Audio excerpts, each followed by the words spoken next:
Eu acredito que o mito de Caim e sua relação conflitiva com Abel possa servir para ler a realidade política brasileira nos dias atuais.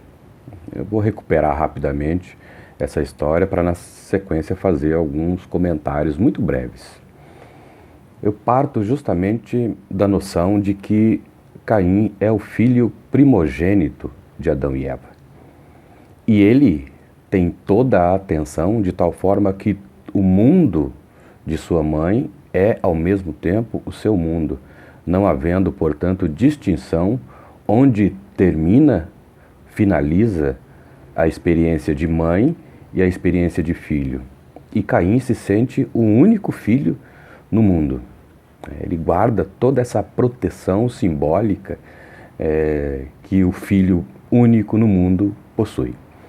Quando aparece a figura de Abel, o mundo de Caim começa a ruir, porque Abel é o primeiro obstáculo, o primeiro impeditivo para que a vontade, o desejo de Caim possa se realizar.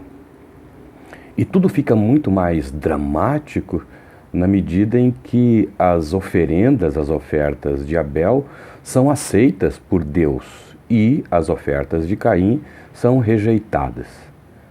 Quando Deus percebe que se abateu sobre Caim uma tristeza profunda e pergunta o que está acontecendo, o Caim fica num silêncio profundo, numa tristeza abismal.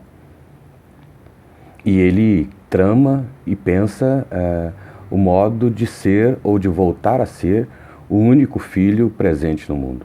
E ele trama, portanto, a morte, o assassinato, o desaparecimento total daquele que é o seu obstáculo primeiro. Depois que ele assassina Abel, Deus pergunta: Caim, onde está o seu irmão? Essa é a primeira pergunta fundamental. E ele responde: por acaso sou o protetor do meu irmão? Como se ele não tivesse responsabilidade alguma pelo outro, não tivesse, na sequência, uma responsabilidade pelas consequências do ato que ele havia realizado. E a segunda resposta de Caim é muito mais terrível, quando ele afirma que a culpa que ele carrega a partir de então é uma culpa imperdoável.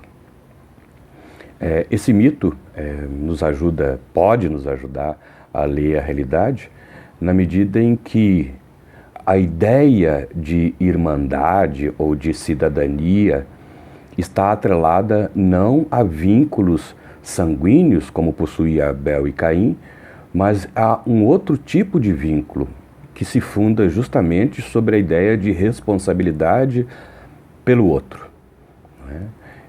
Isso é tão importante que faz com que a noção de alteridade ganhe sentido, na medida em que aquele ou aquela pessoa que tenha como tarefa o fundamental zelar e proteger os seus concidadãos, os seus compatriotas, ou os seus irmãos, ou a população de modo geral, ousa responder ao modo de Caim, dizendo: e daí? Por acaso tenho alguma responsabilidade perante os meus irmãos? Por acaso tenho alguma responsabilidade pelo povo, pela população? Essa minha resposta me parece bastante significativa, principalmente se levarmos em consideração a recomendação de Jacques Lacan, quando diz que para compreender o mito de Caim, ou a culpa de Caim, precisaríamos associá-la ao mito de Narciso, aquela pessoa que centra-se completamente em si mesma e despreza e desconsidera todos os demais. Esse mito, portanto, é uma forma de entrar na discussão sobre como devem ser as relações sociais, as relações morais, as relações políticas, mas fundamentalmente associada a um vínculo fundamental, que é o vínculo da responsabilidade pelo outro.